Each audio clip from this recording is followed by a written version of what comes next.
I think I still hold a record for the most yards consumed in one evening in the beer bar. I won't even tell you the number of these that I consumed, but I think the record has not been broken, which just says that the students of the past 35 years have been a lot smarter and looked after their health a lot better than I did in those days. I'm Brian McBride. I studied economic history and politics at Glasgow. I graduated in 1977, and today, after a career in business, I'm now what's called a plural or portfolio person. So I sit in the boards or chair a number of different companies and organisations. Well, I think my degree didn't necessarily lead me straight to the roles that I did as an executive in business. I think what I got from university was the economic history and politics were useful, they were interesting, but actually it was the interpersonal and the social skills I learned that I think have helped me more in business. I was actually 16 when I started university. I was 16 for a couple of weeks because of the Scottish educational system. And I was quite small and I looked 16. But actually I grew physically and I think, spiritually at university. The things that helped me along the way, I was involved in the union, I was president of the union, I was involved in the SRC, so getting involved in representative bodies gave me quite a lot of confidence and self-confidence. I also get involved in debating. I never thought of myself as a public speaker, but again, debating at Glasgow University was a baptism of fire. It was almost a hostile environment at times, but it was a great preparation for almost anything that business life can throw at you. I've ended up in the tech career. It wasn't something I sought out, although I was interested in a future forward-looking industry. I didn't want to go into something slow or older or something that might disappear. So I think the tech industry itself had lots of attractive characteristics for me. I've always liked gadgets, TVs and radios and things like that. Remember, the internet and mobile phones didn't come along until I was about 40, so the tech industry we have today was quite different from the one that I joined.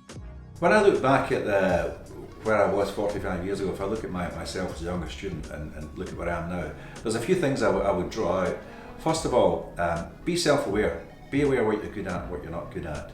Be authentic. Don't try and kid on it you're something that you're not. Don't try and feign interest in things you're not interested in, because you'll get found out. I think many students today worry about how they're going to get a foot on the business ladder, and I think it's a reasonable thing to worry about. And of course, if you can get an internship or a placement or something, that's a great starting point. But my view is that to get into business, there is no wrong door. You start anywhere you can, so get into any company, take any role in a company, because what I've always found is that smart, bright people get noticed quite quickly, and cream rises to the top. So wherever you start in a company, people will spot you if you're bright and hardworking and eager, and you will get on, and I think that's what I found. I started off selling photocopiers and ended up running some big companies. Yeah, despite having left university almost 45 years ago, I've always maintained a continuing and deep interest in it. I was fortunate and honoured to be able to serve on the university court for 4 years quite recently, and I enjoyed seeing it from that perspective. I've always come back to the university and the union to take part in debates and dinners, and I still know a lot of people in Glasgow, so it's a home from home for me. So I've kept a great interest. I also am involved in fundraising. I've seen the campus master plan from being something in a drawing board to now taking shape, and I'm really looking forward this week to getting out and seeing some of those new buildings that I saw as designs becoming living, breathing spaces. I'm very lucky with my success in business that I've been able to be a donor to Glasgow University. And may I just say that you don't have to be a big donor. Donating anything is helpful and better than nothing. But why did I do that? Well, I look back at what I've achieved in life, and a huge amount of that I put down to my time at Glasgow University. As I say, the education I received there, the formative skills, the interpersonal skills, the courage, all of those things were what helped contribute to my business success. I don't think I would have had as much success without having been at Glasgow University. So I owe the university a great debt, and I try to repay a little bit of that when I can.